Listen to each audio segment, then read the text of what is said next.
Graphics card. दोस्तों शायद आपको ये पता ही होगा कि ये जो है ग्राफिक्स कार्ड, ये one of the most important part है किसी भी कंप्यूटर डिवाइस के लिए। और इसी ग्राफिक्स कार्ड के अंदर काफी सारे अलग अलग कंपोनेंट्स होते हैं और उन्हीं सारे कंपोनेंट्स को इस वीडियो में मैं आपको समझाने वाला हूँ कि ये जो कंपोनेंट्स है वो किस हिसाब से काम करते हैं और आपको कौन सा कंपोनेंट का ध्यान रखना चाहिए। और ये वीडियो इसलिए इम्पोर्टेंट है कि जब आप इंटरनेट पे या फिर मार्केट में ग्राफिक्स कार्ड परचेस करने जाओ तो आपका जो लेवल ऑफ अंडरस्टैंडिंग है ग्राफिक्स कार्ड चूज करते टाइम वो बहुत ही बढ़िया हो। सो फ्रेंड्स, इसी के साथ वीडियो को शुरू करते हैं। सबसे पहले मैं आपको एक छोटा सा डेफिनेशन देना चाहता हूँ व्हाट इज ग्राफिक्स कार्ड।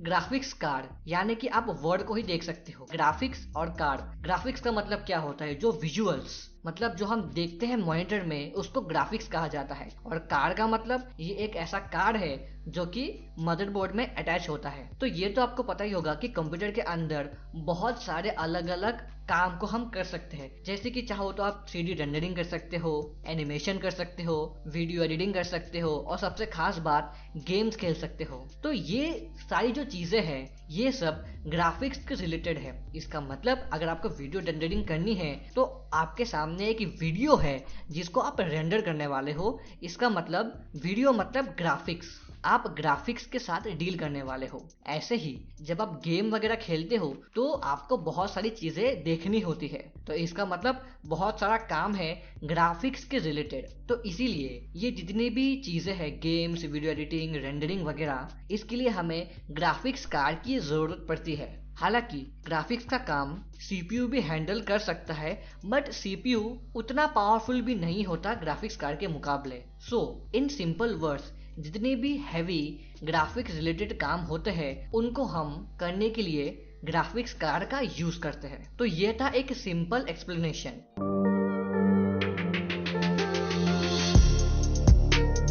और अगर मैं ग्राफिक्स कार्ड चूज करने की बात करूं तो सबसे पहले हम देखेंगे कि आपको कौन सा मैन्युफैक्चरर लेना चाहिए। इसका मतलब कौन सी कंपनी का ग्राफिक्स कार्ड ले हम लोग। तो देखो फ्रेंड्स, ये बहुत ही एक सिंपल सा कॉमन सेंस है कि जब आप फोन खरीदने निकलते हो तो आप यही उम्मीद करते हो कि आपका जो फोन हो वो बेहतरीन से बेहतरीन कंपनी का हो। आप कोई भी आलू चालू फोन की कंपनी में इन्वेस्ट नहीं करना चाहोगे या फिर वो फोन नहीं परचेस करना चाहोगे। तो ऐसे ही आपको ग्राफिक्स कार्ड के साथ भी करना है। मार्केट में बहुत सारी कंपनीज है ग्राफिक्स कार्ड के रिलेटेड, तो आपको सबसे बढ़िया कंपनीज की तरफ ही जाना है। ऐसा क्यों? इसके 2-3 रीजंस है। जैसे कि पहला रीजन मैं आपको बताऊं कि अगर आप अच्छी कंपनी का ग्राफिक्स कार्ड परचेस करोगे तो एक तो अगर बाई चांस अगर आपका ग्राफिक्स कार्ड काम नहीं करता या फिर उसमें कुछ फॉल्ट आ गया है तो आपके सिटीज में बहुत सारे ऐसे सर्विस सेंटर्स होंगे जहाँ पे जाके आप ग्राफिक्स कार्ड को दिखा सकते हो। ये एक पहला फायदा है। और दूसरा फायदा ये है कि ये जो अच्छी कंपनीज के ग्राफिक्स कार्ड होते हैं उनके जो मदरबोर्ड है, उनका जो डिजाइन है, उनका जो हीट सिंक है, जितना भी पूरा सिस्टम है वो काफी अच्छी क्वालिटी का होता है। और अच्छी क्वालिटी का मतलब ये है कि अगर आप गेम्स वगैरह या फिर कुछ भी वीडियो एडिटिंग वगैरह करना चाहते हो तो आप अच्छी क्वालिटी की हेल्प से अच्छी चीजें कर सको। अगर मैं कुछ अच्छी और ब्रांडेड कंपनीज की बात करूं तो आप ले सकते हो AMD, Asus, Gigabyte, MSI या Nvidia। ये one of the best companies है, आप इनकी तरफ आराम से जा सकते हो। तो ये था हमारा फर्स्ट कंपोनेंट। अब चलते हैं सेकंड कंपोनेंट की तरफ जो कि है चिपसेट।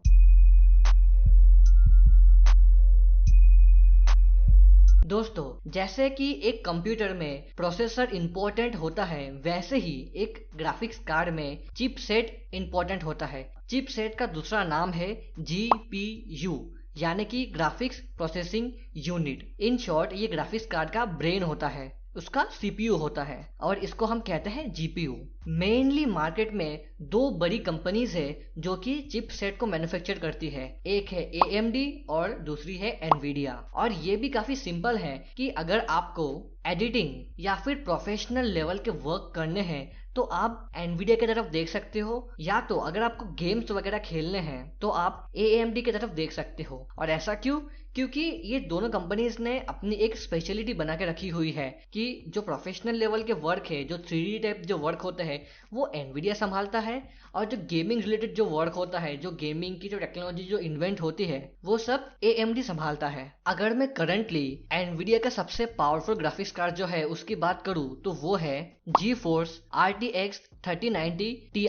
और ये इतना पावरफुल ग्राफिक्स कार्ड है कि इसमें आप 8K गेमिंग तक कर सकते हो। कोई भी काम हो, कोई भी रेंडरिंग वाला वर्क हो, ये graphics card is more than enough to do your work. और अगर मैं ऐसे ही AMD की बात करूं तो Radeon RX Vega 64 is one of the most powerful graphics card on the market। ये दोनों जो कंपनीज है ये नेक टू नेक कंपटीशन में हमेशा रहती है। सो इन सिंपल वर्ड्स, जितना पावरफुल आपका GPU होगा उतना ही ज्यादा से ज्यादा आप लोग परफॉर्मेंस को निकाल पाओगे आपके ग्राफिक्स कार्ड से। सो अब मैं आपसे एक बहुत ही इंपॉर्टेंट फैक्टर्स को डिस्कस करना चाहता हूँ, और ये बहुत ही इंपॉर्टेंट है अगर आप ग्राफिक्स कार्ड के रिलेटेड बहुत सारी इन्फॉर्मेशन लेते हो तो।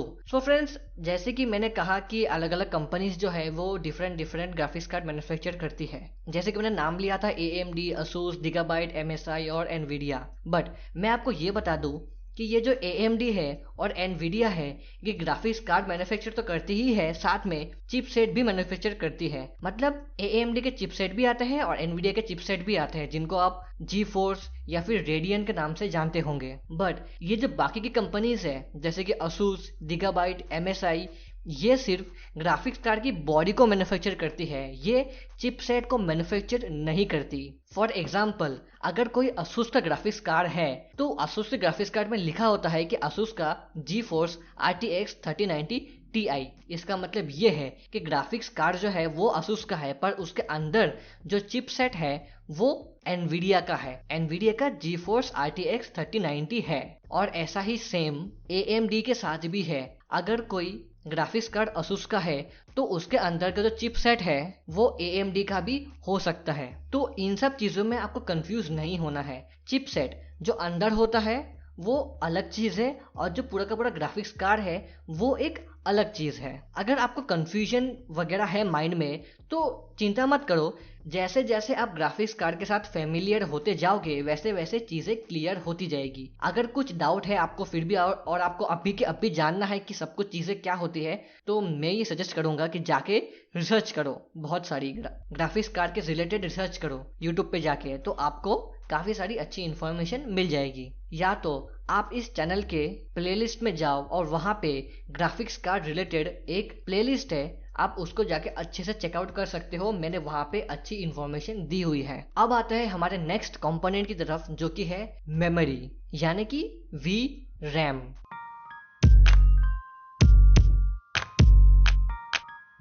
सो फ्रेंड्स, आपने रैम के बारे में तो डेफिनेटली बहुत ही बार सुना होगा, मतलब क्या ही बोलूँ। जैसे कि हमारे मोबाइल्स में या फिर हमारे कंप्यूटर में प्राइमरी जो रैम है वो इंस्टॉल किया जाता है, वैसे ही ग्राफिक्स कार्ड को भी रन करने के लिए एक रैम को इंस्टॉल किया जाता है जिसको हम कहते हैं VRAM। और सिंपल लैंग्वेज में, जितना ज़्यादा आपका रैम होगा उतना ही आराम से आप आपके जो एप्लीकेशन है उनको आराम से रन कर पाओगे। फॉर एग्जाम्पल, अगर कोई एक गेम है और उसकी रिक्वायरमेंट ये है कि उसको एटलीस्ट 4 GB का रैम चाहिए, तो आपका ग्राफिक्स कार्ड भी 4 GB का या फिर उससे ज़्यादा होना चाहिए। जैसे कि 4 GB, 6 GB या फिर 8 GB का ग्राफिक्स कार्ड आपके पास होना चाहिए अगर किसी गेम की रिक्वायरमेंट 4 GB है तो।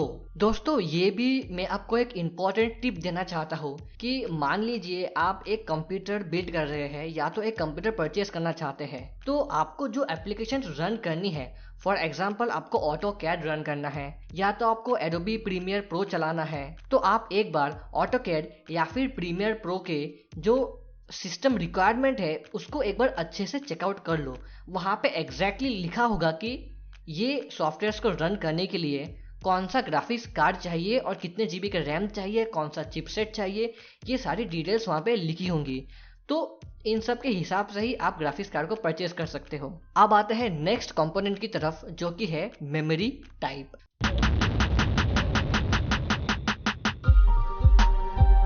दोस्तों, ये मेमोरी टाइप डायरेक्टली लिंक्ड है हमारे मेमोरी से। जैसे कि हमारा रैम होता है उसमें कैसा होता है कि DDR4 है, DDR5 है, DDR3 है, ऐसे अलग अलग DDR आता है। और ये जो DDR है ये एक तरह से मेमोरी के जनरेशन्स को डिफाइन करते हैं। जितना ज़्यादा आपका DDR होगा उतना ही ज़्यादा आपका परफॉर्मेंस होगा रैम के रिलेटेड। अब ऐसे ही जो ग्राफिक्स कार्ड है उनमें भी मेमोरी होता है, उनमें भी मेमोरी टाइप होता है। तो अगर मैं ग्राफिक्स कार्ड की मेमोरी के टाइप की बात करूँ तो उनमें भी अलग अलग DDR होते हैं, जैसे कि GDDR2, GDDR3, GDDR5, GDDR5X, GDDR6, GDDR6X, HBM2। तो ये सारे मेमोरी टाइप है ग्राफिक्स कार्ड के। अब इनमें से जो GDDR6X तक के जितने भी ग्राफिक्स कार्ड आते हैं वो सिंपली अगर आपको गेमिंग वगैरह करना हो या फिर आप अच्छे लेवल पे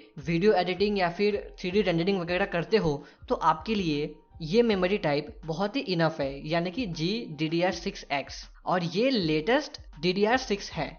बट अगर मैं HBM की बात करूँ तो आपके माइंड में कंफ्यूजिंग आ रहा होगा कि भाई ये कौन सी बला है। सो फ्रेंड्स, ये एक सिंपल टेक्नोलॉजी है, मैं आपको समझा देता हूँ। जैसे कि आप यहाँ पे ये इमेज में देख सकते हो, यहाँ पे अलग अलग चिप्स लगाई हुई है यहाँ पे प्रोसेसर्स के अराउंड में। ये बीच में प्रोसेसर है यानी कि GPU है और उसके अराउंड काफ़ी सारे चिप्स लगाए हुए हैं, यही है हमारा मेमोरी। तो जैसे कि आपने यहाँ पे देखा कि सारे जो चिप्स है ये एक के बाद एक के बाद एक रखे हुए हैं यहाँ पे। बट ये जो HBM है इसमें होता क्या है कि ये जितने भी सारे चिप्स है वो ऐसे साइड में नहीं, वो एक के ऊपर एक के ऊपर एक रखे जाते हैं। It's like a sandwich. और इसका फ़ायदा ये होता है कि जितने भी प्रोसेसर्स के बीच में जो डिस्टेंस है वो बहुत ही कम हो जाता है, और डिस्टेंस कम होने की वजह से जो डेटा ट्रांसफरिंग की जो लिमिट होती है, मतलब जो टाइम होता है वो बहुत ही कम हो जाता है, और कम होने की वजह से जो पावर कंजप्शन है वो भी कम हो जाता है, और इसकी वजह से जो स्पीड है वो इंक्रीज हो जाती है। तो ये एक सिंपल सा कॉन्सेप्ट है। हालांकि ये जो HBM वाला ग्राफिक्स कार्ड है ये होते बहुत ही ज़्यादा पावरफुल है, पर होते भी बहुत ज़्यादा महंगे हैं। इनको फिलहाल के लिए बहुत ही ज़्यादा अगर हाई टेक काम करना हो, आपको बहुत ही नेक्स्ट लेवल आप काम करते हो तो ही आप इसे यूज़ कर सकते हो। आप चाहो तो आप घर पे भी यूज़ कर सकते हो, बट ये बहुत महंगे होते हैं। इनका प्राइस स्टार्ट ही 1.5 लाख 2 लाख से होता है, तो अगर आप चाहो तो ले सकते हो। और एक बात ये भी है कि ये जो ग्राफिक्स कार्ड है HBM मेमोरी टाइप वाले, ये अवेलेबल भी बहुत कम होते हैं। मतलब फिलहाल के लिए कुछ ज़्यादा ग्राफिक्स कार्ड डिज़ाइन नहीं किए गए हैं इनके हिसाब से। अब आता है नेक्स्ट कंपोनेंट की तरफ जो कि है कोर क्लॉक।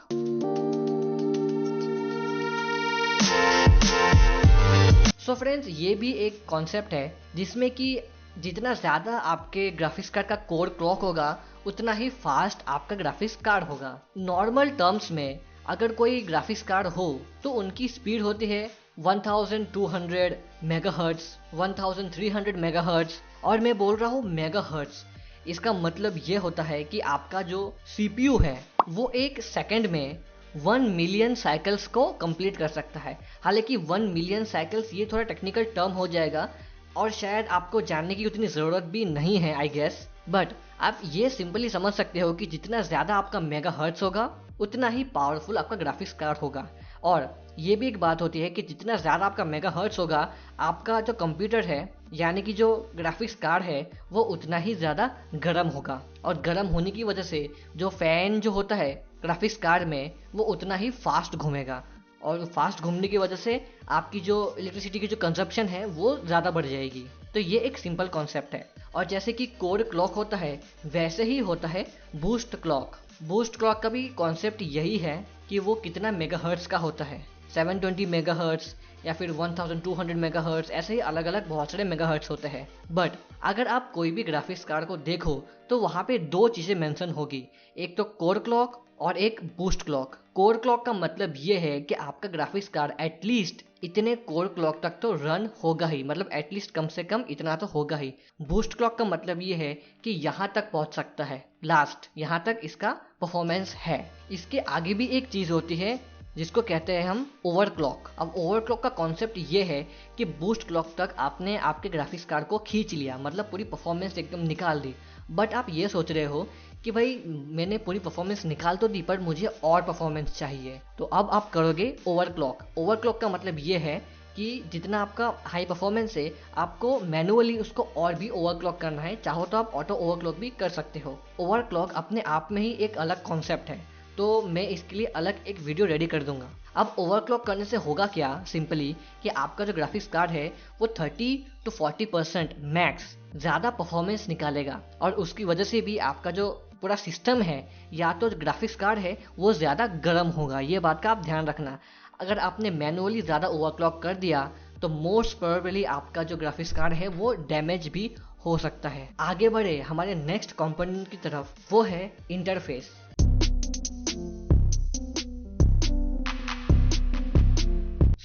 ये भी काफ़ी बार एक कॉम्प्लेक्स चीज़ें लगती है सुनने में कि आपका जो ग्राफिक्स कार्ड का इंटरफेस है वो कौन सा है, क्या वो AGP है, PCI है, PCIe X1 है, PCIe X16 है, या तो PCIe X8 है। सो फ्रेंड्स, मैं सिंपली आपको एक बात बस यही बता देना चाहता हूँ कि ये जो PCIe X16 है, यही इंटरफेस 95% ऑफ ग्राफिक्स कार्ड में यूज़ होता है। क्यों? क्योंकि इसमें 16 लेन्स होती है ग्राफिक्स कार्ड को परफॉर्म या फिर डेटा ट्रांसफर करने के लिए। और ये बाकी के जितने भी इंटरफेस है, AGP, PCI, PCIe X1, PCIe X8, इनमें से जो AGP है ये तो बहुत ही पुराना हो चुका है, ये फर्स्ट जनरेशन इंटरफेस था। पर जो PCIe X8 है और PCIe X1 है वो अभी भी कुछ कुछ डिवाइसेस के लिए अभी भी यूज़ होता है, और वो जो इंटरफेस है ये अभी भी आपके मदरबोर्ड में हो सकता है। बट अगर आपको ग्राफिक्स कार्ड इंस्टॉल करना है तो आप देख लेना कि आपके मदरबोर्ड में PCIe X16 स्लॉट होना चाहिए। बस इस इंटरफेस में तो इतना ही था। अगला कंपोनेंट है हमारा SLI या फिर क्रॉसफायर।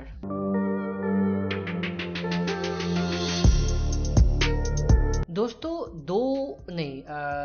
3 या 4 साल पहले ये जो SLI और क्रॉसफायर है ये बहुत ही ट्रेंडिंग टॉपिक चलता था मार्केट में। क्यों?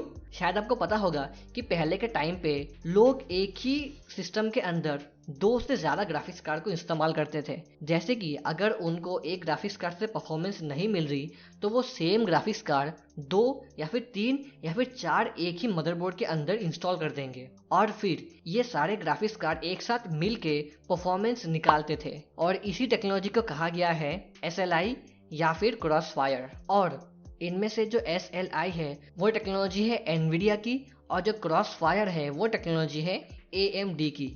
अब मैं आपको इसमें से एक ये फैक्ट बता दूं कि मान लो कि आपके पास एक ग्राफिक्स कार्ड है और आपने वो ग्राफिक्स कार्ड एकदम अच्छे से यूज़ कर लिया और आपने देखा कि बस इस ग्राफिक्स कार्ड की लिमिट हो चुकी है और ये परफॉर्मेंस निकाल नहीं पा रहा, मतलब और परफॉर्मेंस मुझे चाहिए। तो आप क्या करोगे कि आप और एक ग्राफिक्स कार्ड इंस्टॉल कर दोगे और उसके बाद दोनों ग्राफिक्स कार्ड मिल के आपको परफॉर्मेंस साथ में मिल के देंगे।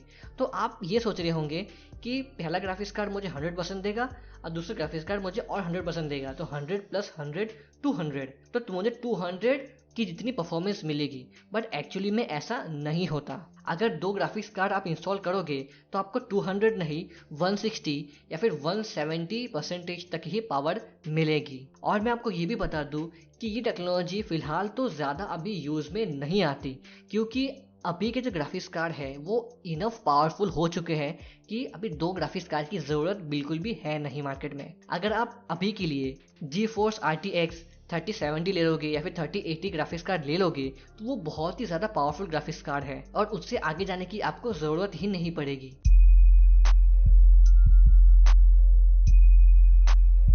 अब आते हैं हमारे नेक्स्ट कंपोनेंट की तरफ, जो कि है फ्रेम सिंक। सो फ्रेंड्स, आपने फ्रेम के बारे में तो शायद सुना ही होगा, जैसे कि 1 FPS, 2 FPS, 60 FPS, 120 FPS, इन सब के बारे में आपने कभी ना कभी तो सुना ही होगा। तो इसी के रिलेटेड है ये चीज़। सो दोस्तों, अगर आप एक गेमर हो और आपने काफ़ी टाइम तक गेमिंग वगैरह की है तो आपने एक कॉन्सेप्ट सुना होगा गेमिंग के अंदर, वी सिंक। सो फ्रेंड्स, इसमें होता क्या है कि कभी भी आप गेम अगर प्ले करते हो तो गेम के बीच में ही कुछ अजीब सी ग्लिचिंग होने लगती है, मतलब एक इमेज के ऊपर जो इमेज आती है वो थोड़ी खिसकी हुई होती है। और इसी चीज़ को सुधारने के लिए हमने गेम के अंदर जाके वी सिंक को ऑन करना पड़ता है। और ऐसा होता क्यों है अभी मैं आपको वो बताता हूँ। मान लीजिए आपका जो मॉनिटर है वो 60 FPS का है और आपका जो ग्राफिक्स कार्ड है वो जब आप गेम खेल रहे हो तो वो कभी कभार 60 FPS या फिर उससे भी ज़्यादा FPS तक इमेज को डिस्प्ले करवाना चाहता है, बट आपका जो मॉनिटर है वो 60 FPS तक ही कर सकता है। तो काफ़ी बार ये होता है कि ग्राफिक्स कार्ड जब ज़्यादा परफॉर्मेंस फेंकता है मॉनिटर की तरफ, तब ये अजीब सी ग्लिचिंग देखने को मिलती है। तो इसी चीज़ को सुधारने के लिए फ्रेम सिंक लाया गया था। और ये फ्रेम सिंक का मतलब ये होता है कि कोई कोई मॉनिटर्स होते हैं जिनके अंदर ही एक चिप लगा दिया जाता है, और वो चिप या तो फ्री सिंक होगा या तो जी सिंक होगा। अब इनका मतलब ये होता है कि मॉनिटर के अंदर एक चिप लगा दिया गया है और वो चिप ग्राफिक्स कार्ड के साथ कम्युनिकेट करता है, ग्राफिक्स कार्ड को ये बताता है कि कितना FPS मुझे चाहिए, मतलब मॉनिटर के हिसाब से। और इसी वजह से ग्राफिक्स कार्ड जो है वो ज़्यादा लोड को हैंडल नहीं करता, वो जितना FPS को क्रिएट करना रहता है उतना ही FPS क्रिएट करके वो मॉनिटर की तरफ दे देता है। तो इससे एक काफ़ी अच्छी ऑप्टिमाइजेशन हो जाती है। इनमें से जो फ्री सिंक है वो टेक्नोलॉजी है AMD की, और जो जी सिंक है ये टेक्नोलॉजी है NVIDIA की। इसका मतलब ये है कि कोई कोई मॉनिटर्स में फ्री सिंक का चिपसेट होता है और कोई कोई मॉनिटर में जी सिंक का चिपसेट होता है। और अब आते हैं हमारे लास्ट कंपोनेंट की तरफ जो कि है TDP।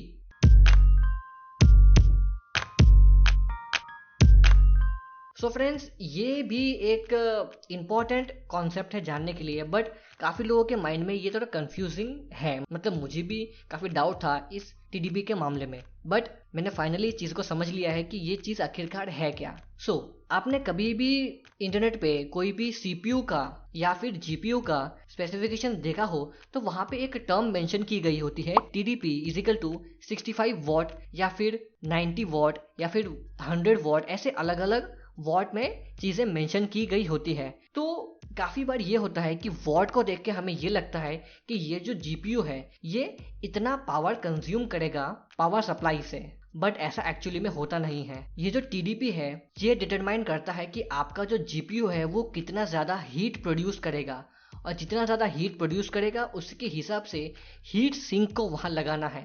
शायद आप ये बात समझ रहे होंगे कि ये जो TDP है इसका कनेक्शन पावर सप्लाई के साथ नहीं है, इसका कनेक्शन है हीट सिंक के साथ। तो सिंपली मैं आपको यही बता सकता हूँ कि जितना ज़्यादा आपका TDP होगा इसका मतलब आपका ग्राफिक्स कार्ड या तो आपका CPU उतना ही ज़्यादा पावरफुल होगा, और जितना ज़्यादा पावरफुल होगा वो उतनी ही ज़्यादा हीट जनरेट करेगा, और जितनी ज़्यादा हीट जनरेट करेगा आपको आपका जो हीट सिंक है वो उतना ही अच्छा चाहिए होगा।